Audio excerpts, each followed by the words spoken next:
Welcome to the Lessons for Luca podcast. I'm your host, Michael De Santi, author of New Man Emerging, transformational coach and trainer, and most importantly, I'm Luca's dad. In previous episodes, I had mentioned that my 4 fundamentals for a good man are presence, priority, philosophy, and purpose.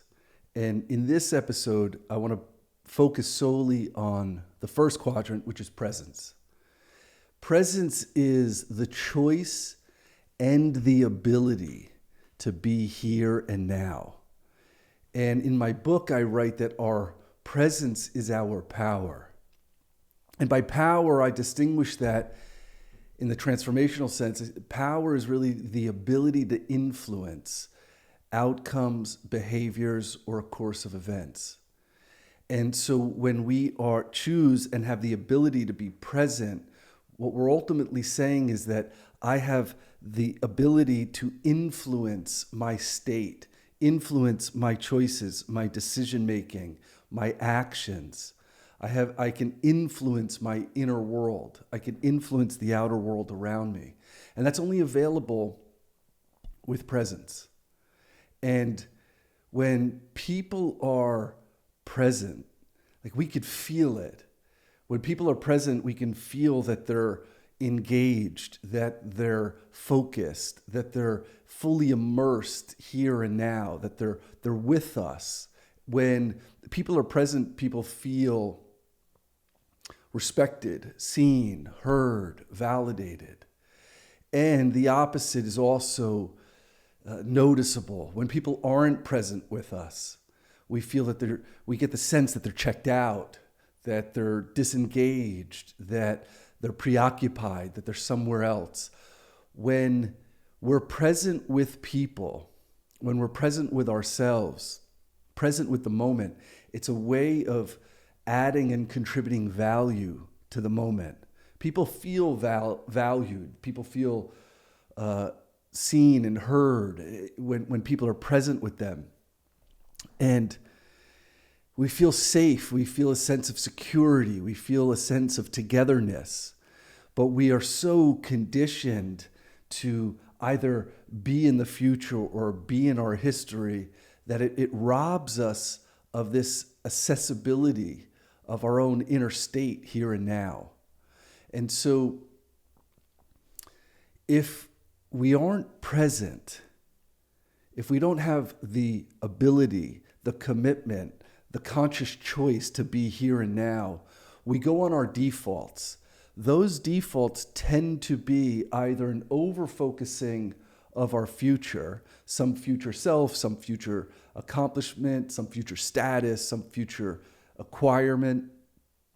And it has us live so far into the future that we play this mental chess match that we're never engaged in this moment. We're always somewhere off in the distance. And it forms, this unconscious default forms a level of anxiety that constantly reinforces that this moment here, now, as it is not enough.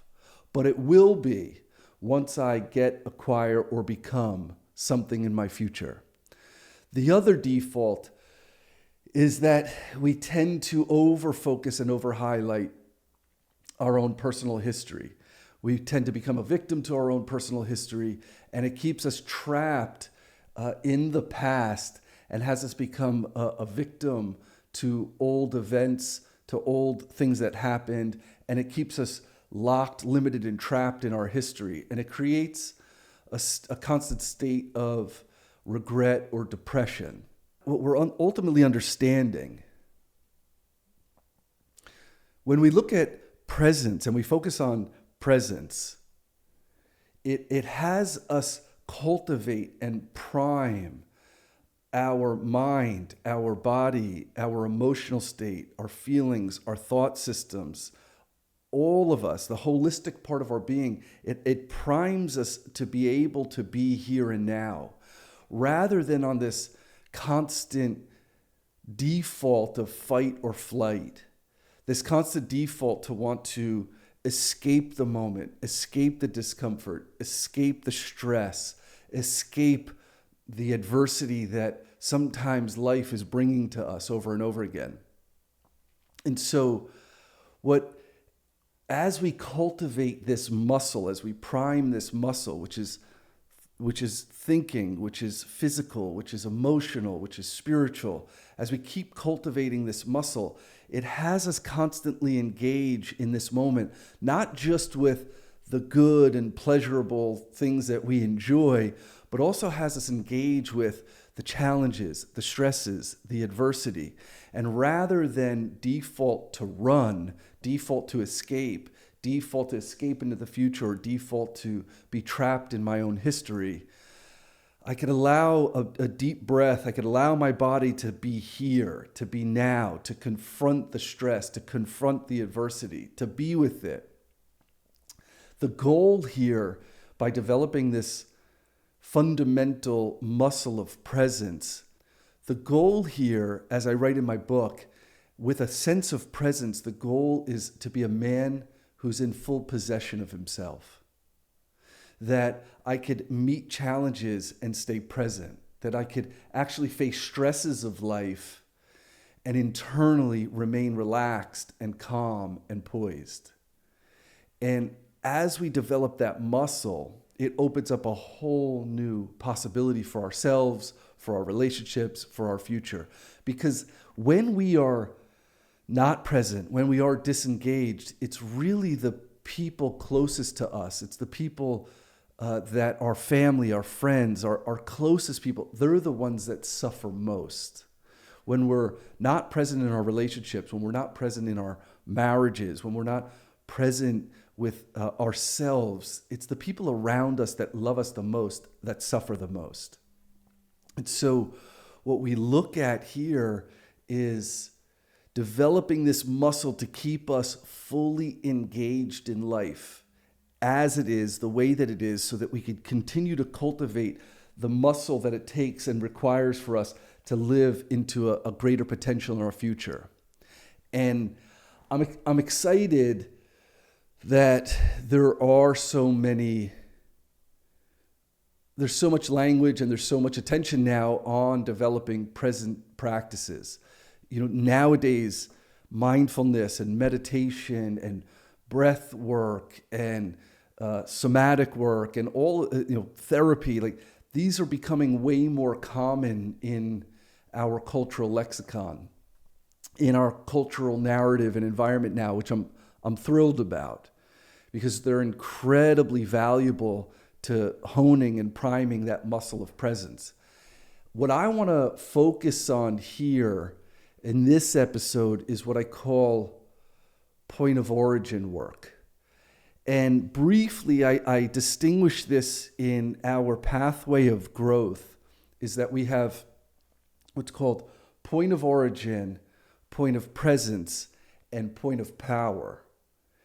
And our point of origin is really the excavating and the illuminating of my own personal history, and having the courage to illuminate that and become aware of my personal history that has really taught me where I developed my belief systems and where those belief systems generate my current behaviors.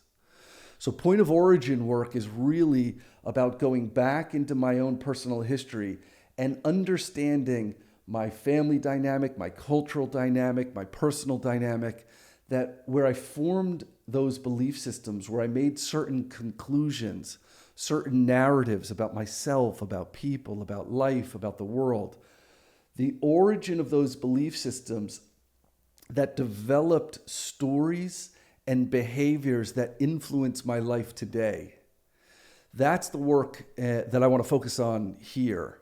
Because as we excavate and illuminate our own personal origin, our own point of origin, we're illuminating and excavating what I call distortions and obstructions from history.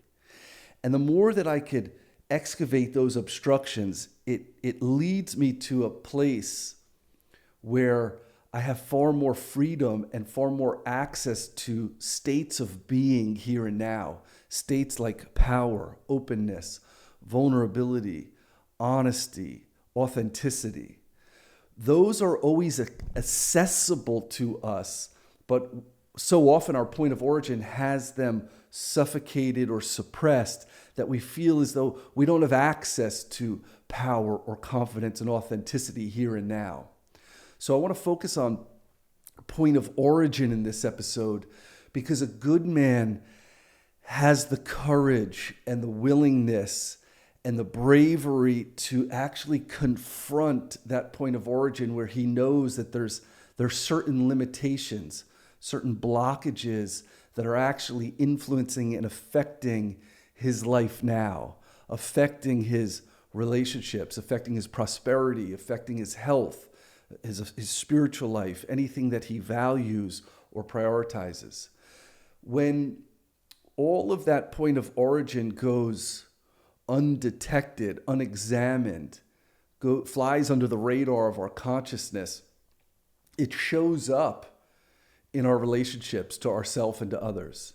It shows up as defaults to constant fight or flight. It shows up as a man who's constantly reactive, not in full possession of himself.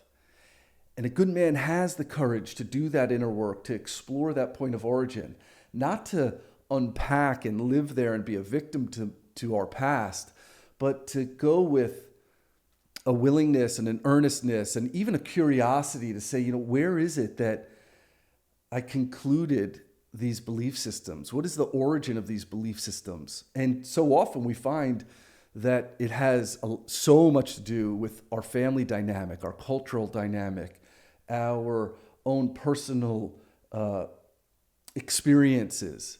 And at that point of origin, I made certain conclusions about myself. I made certain conclusions about my effectiveness, my lovability, my worthiness. And those conclusions became practiced. That practice became our behaviors, and those behaviors became unconscious, and they just started to limit us as we evolved into adulthood. And so often, that point of origin just goes unchallenged. And then we become confused in the present moment of why are my relationships turning out this way? Why is it that I have challenge with prosperity? Why is it that I self-sabotage my health and my own happiness? And so by focusing and having the courage to focus on my point of origin, I could start to interrupt and challenge, illuminate, and become aware of those belief systems. And as I become aware of those belief systems, I shed light on them. I now have an opportunity to choose new behaviors.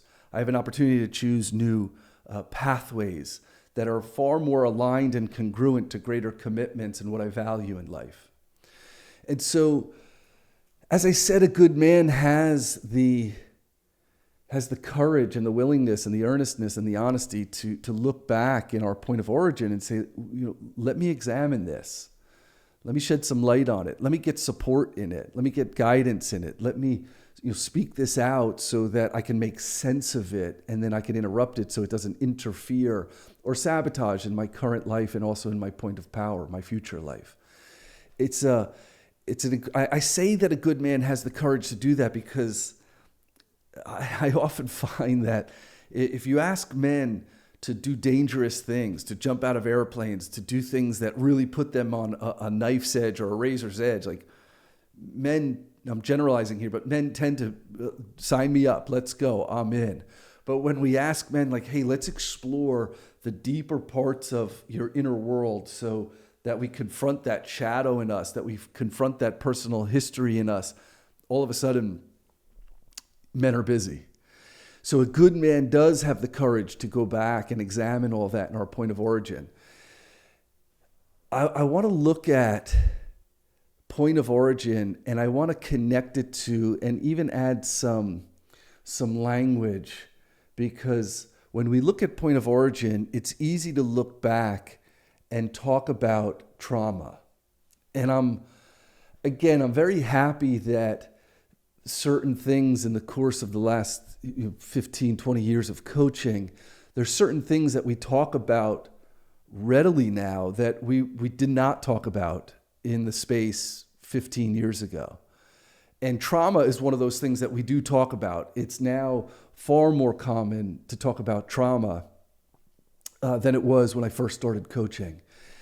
And I want to distinguish trauma because trauma is the Greek word for wound. That in my point of origin, there was a distinct wound that happened. And for some men, that wound is distinct, that you could put an actual diagnosis on it, that there was what is called a life-defining event. That up until this moment, life was going a certain way, and there was a trauma, a wound, an abuse. I was taken advantage of. There was a distinct moment in time. We call that a life-defining event. The easiest way to put that is, I know who the boogeyman is. For some men, that trauma is actually very clear. They know the point, the moment, the time stamp when this happened. They have a distinct boogeyman. That's a life-defining event. That life-defining event happened in my point of origin, and after that life-defining event, it rerouted me, it recalibrated me, or I reoriented to that trauma or to that wound. Now, there is also what's called a life-defining dynamic. And a life-defining dynamic is so much harder to diagnose. A life-defining dynamic is, rather than a clear trauma, this becomes what I call an imprint. That in this dynamic, the way that my mom and dad were with each other, the way my mom and dad were with me, the way that our family dynamic was, the way that it just was growing up, left imprints. Not all at once, but layers of imprint. And what the survival portion of our brain does just to cope especially with chaos or with these imprints, the way that the survival brain copes with the life-defining dynamic is to normalize it. That this is just the way things are. It's just the way, marriages are. It's the way that my mom and dad are together. It's the way that I am. It's the way that our dynamic is. It's just what I've learned, what I've taught.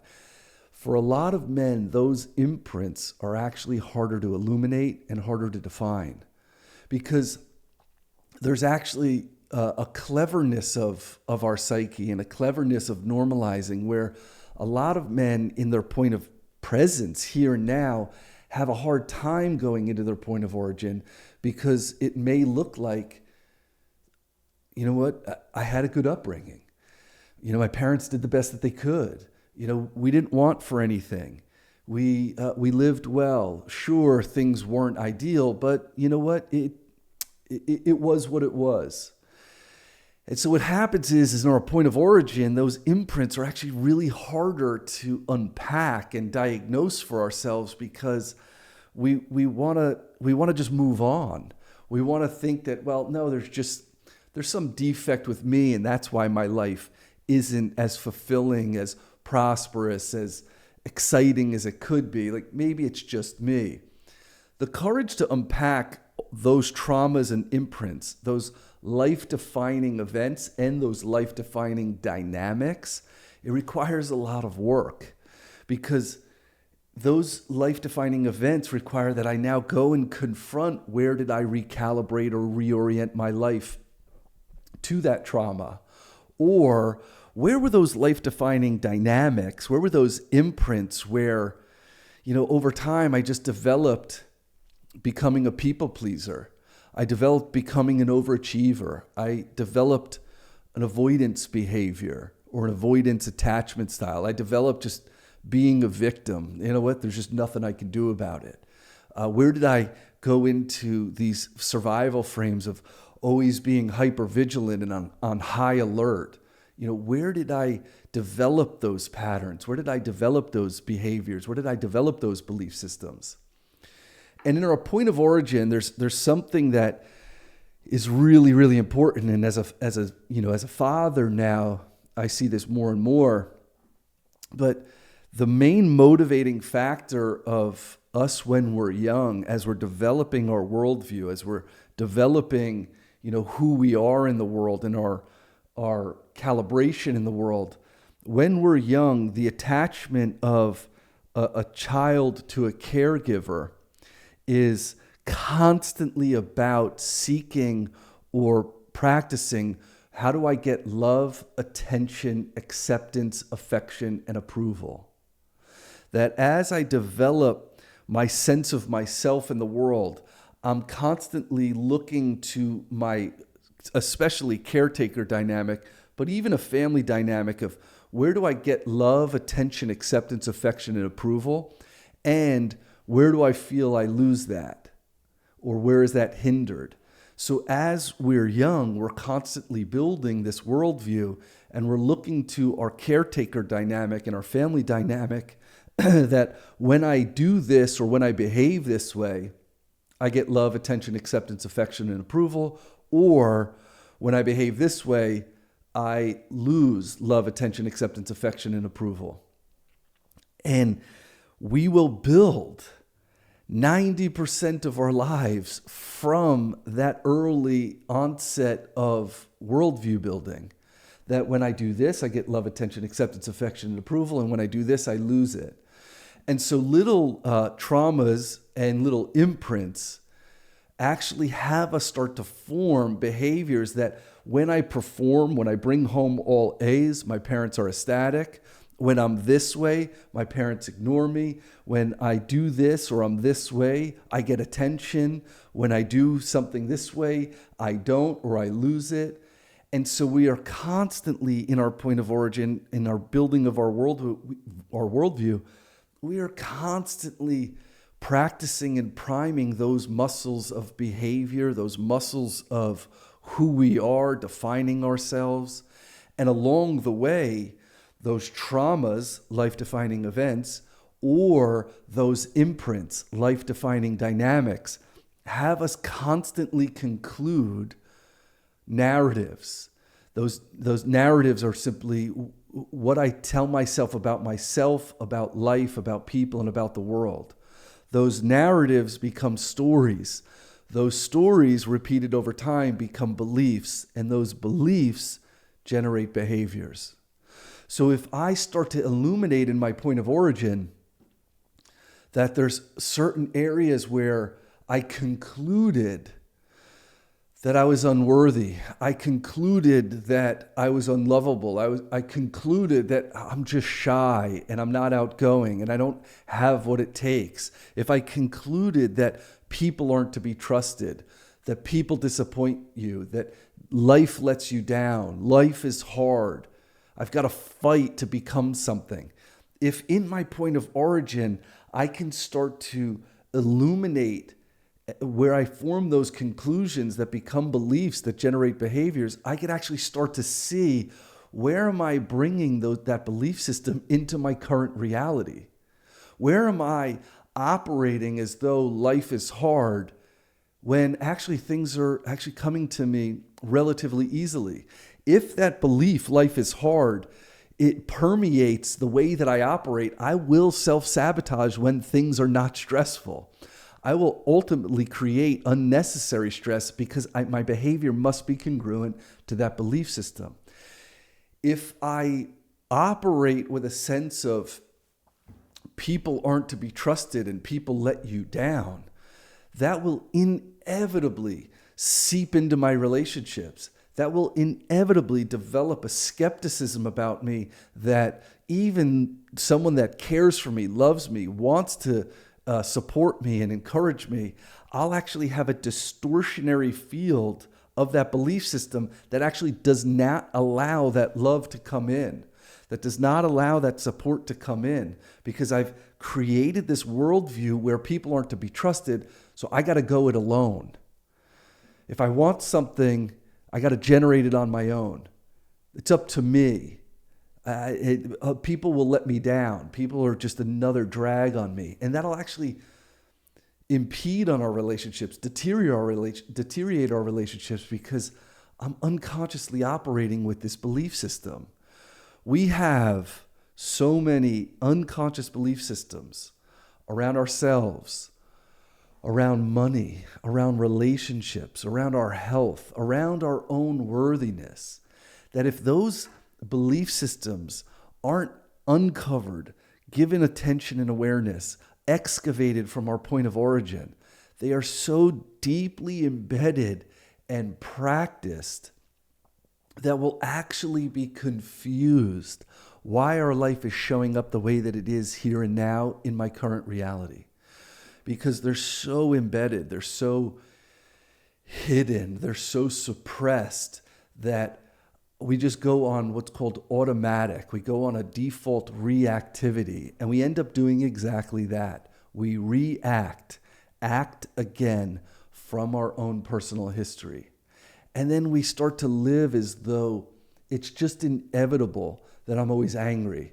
It's just inevitable that I'm always frustrated. It's just inevitable that people are going to let you down. It's just inevitable that some people are just going to be more prosperous than me. It's just inevitable. That's just the way it is. There's nothing I can do about it. And we start to live our current reality. We start to live our point of presence through this resignation of it's just the way that it is, and there's nothing I can do about it. And we disempower ourselves. We disempower ourselves from the moment. We disempower ourselves from our potential, from our point of power in our future. We disempower our relationships. We disempower our prosperity. We disempower our health. And we just live on this cycle, this repeated cycle of over and over again unconsciously sabotaging and disempowering ourselves. A good man has the courage and the bravery and the willingness to go into his point of origin and say, you know what? Yes, this happened. Yes, these were my traumas. Yes, these were my imprints. But now I illuminate them. I shed awareness to them. I forgive them. I put curiosity on them. I put humility on them. I see them from another angle. I re-perspective them. And I re-perspective them so that I could excavate them and I could unobstruct myself. That I could hollow a new pathway from my point of origin to point of presence. And now I could start to practice new ways of being. I could start to practice authenticity. I could start to access honesty and self-esteem, integrity, peace, courage, confidence, power. All of those states are accessible to us now, but they're not accessible if they're covered by all of these trappings from our history. And like I said, some of us have a very clear boogeyman, and some of us don't have a clear boogeyman because they were simply imprints, layers after layers that we normalized, that we made familiar, that we just concluded that's the way things are. That's just the way I am. That's just the way life is. And then we just lived into those conclusions. And unconsciously, they've obstructed our power and our ability to be present here and now. That ability now, once we go into a point of presence, and we'll talk more about that as we do more and more episodes, but that point of presence now, I could start to groove new patterns in my thinking, in my nervous system, in my emotional state, in my physical body. I could start to groove new patterns that open up a whole new future of potential and of possibility, which is now what is called our point of power. When we have the courage, when a good man has the courage to do the inner works, to do the inner work of our personal point of origin, we start to free ourselves from the trappings of our own personal history. And we have a new access to a state of presence that in it swims peace and prosperity and freedom and openness and vulnerabilities and perspective and courage and confidence. That is only accessible here and now. And if we don't have that courage and that willingness to uncover those obstructions and distortions and trappings from our history, we are constantly limiting our present moment, and we are constantly limiting our future and our point of power. And so that when we free ourselves of those trappings, we can engage in life in a whole new way. We can engage in life with new possibility, with fulfillment, and with more aliveness. And we start to realize that our life is now. It's not some made up future of some mountaintop that I'll only become enough when I achieve or accomplish this goal or this status. And it is also not a trapping of history that I had all the potential, but X, Y, and Z happened, or unfortunately, this is the way that it was, and now there's nothing that I can do about it. We realize life is now. We realize we have access to a whole new operating system here and now, and that requires the courage to excavate and illuminate our point of origin. A good man has that courage. A good man has that willingness. And what that opens up is a whole new potential and possibility here and now. Presence. The first fundamental of a good man.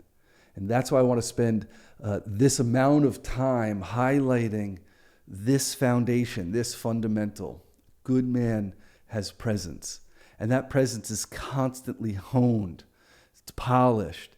It has us and allows us to be calm in the state of stress, clear in the state of chaos, grounded in a state of when everything seems to not be going the way that I wanted it to go or thought it was going to go. That's a superpower. That's a muscle that we all get to prime. That's a muscle that we all get to exercise over and over again. And a good man gives attention to that fundamental part of living a good quality life. So that is the first fundamental. We'll go into now as we illuminate point of origin. It brings us to a state of presence, which leads us then into the second fundamental of being a good man, which is our priority.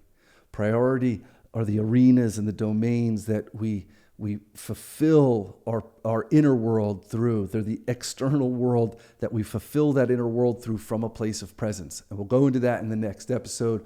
Again, I'm so happy you're with me along this journey, that you're here for this ride.